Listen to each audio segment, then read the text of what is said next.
Hallo liebes Internet, hallo Stefan. Ich habe, um dieses Thema zu illustrieren, einen Musikwitz gemacht. Und wir wissen doch alle, dass meine Musikwitze immer sehr gut ankommen.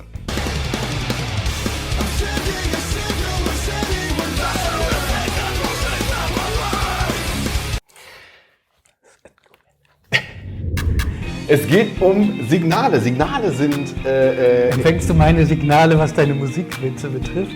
Nee, weil Okay. dein Musikverständnis ist jenseits von Gut und Böse. Du bist so ein Reinhard May-Typ, glaube ich, oder? Es geht jetzt heute um Reaktivität. Und das ist eine Sache, obwohl React heißt, ist Reaktivität da nur irgendwie so ein zweiter Gedanke. Klingt komisch, ist aber so.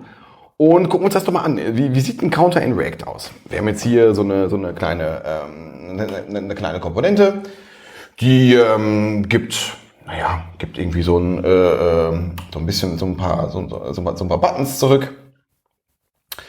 Wir haben ein Use-State und soweit nicht überraschend, wenn ich auf die Knöpfe drücke, möchte ich diesen Zähler entweder um einen erhöhen oder um einen erniedrigen. Wie sagt man? Erniedrigen? Weil man möchte Ich glaube, in deiner Welt sagt man erniedrigen. Man sagt erniedrigen.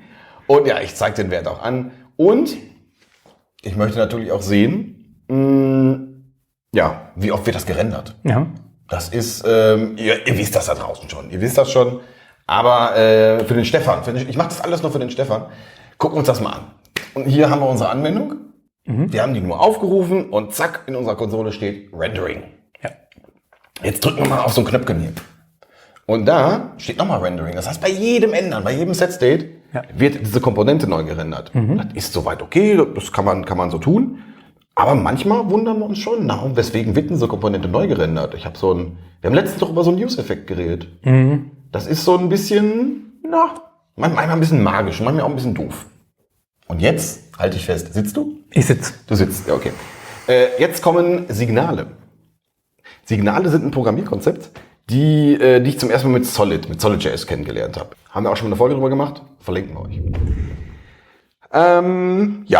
Das sieht eigentlich genau gleich aus. Also Stefan, siehst du großen Unterschied? Eigentlich?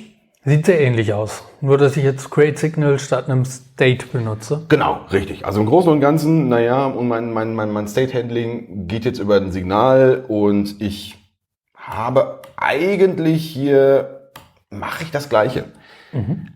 Ein kleiner, fitzeliger Unterschied sind die Klammern um das Get, da wo ich den Wert meines Counters anzeige. Das deutet schon darauf hin, das ist nicht der direkte Wert, den ich da Hattest zurückgebe. du Spaß mit Klammern?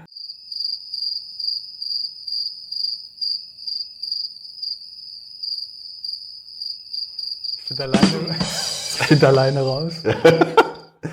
Das ist ein Proxy-ähnlicher Wert. Ja.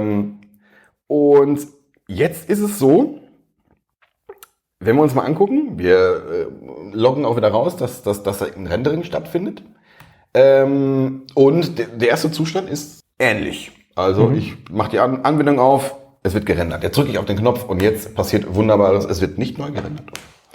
Was heißt das? Gucken wir uns das vielleicht nochmal genauer an. Also in React ist es so, ich habe hier eine Komponente, ich habe ein Set-State und meine ganze Komponente wird neu gerendert. Wie ist das mit Signalen? Ich habe hier fast die gleiche Komponente. Ich habe kein Set-State, ich habe ein Signal-Change. Was jetzt auf unserer Flughöhe fast das gleiche ist, da ändere ich aber nur den Wert. Ja. Und das ist schon ein fundamentaler Unterschied. Ich kann die mit State Changes viel gezielter, viel effektiver machen. Ich habe viel Kontrolle bei Re-Renderings. Allerdings ist das auch, weil wir reden schon irgendwie Observer. Wir reden schon irgendwie über so ein, wie nennt man das in Angular? Also, ja, Observable. Doch ein Observable. Das ist nicht ganz das Gleiche. Es ist nur ein Wert plus ein bisschen was. Und ich kann, zumindest in meiner Erfahrung da, ich kann aus diesem Kontext rausrutschen. Und das ist ein anderes Denkmodell. Ja. Also da ist viel möglich, aber man muss sich auch so ein bisschen umdenken. Ich finde es aber irgendwie cool, weil es halt irgendwie Änderungen viel gezielter macht. Kann ich das jetzt verwenden schon? Mit Solid.js, mit Quick, auch mit diesem Framework mit A, das geht auch. Die bauen das auch ein. Mit Preact kann ich da auch, glaube ich, jetzt schon Sachen mit tun. Ja, probiert's aus, Leute. Das würde mich interessieren, was ihr davon haltet. Ist das vielleicht schon sowas, das eigentlich schon ein alter Hut ist und ihr das schon längst in eurem Toolbelt habt? Oder wie nennt es so schön in eurem Köcher? Oder ist das was brandneues, was euch genauso umgehauen hat wie mich? Und bis zum nächsten Mal. Wir sind raus.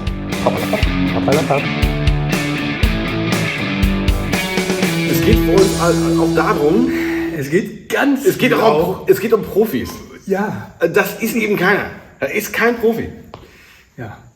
Das ist so ein Anfänger, ist das, ey. Wäre ich gleich trotzdem noch eingecremt?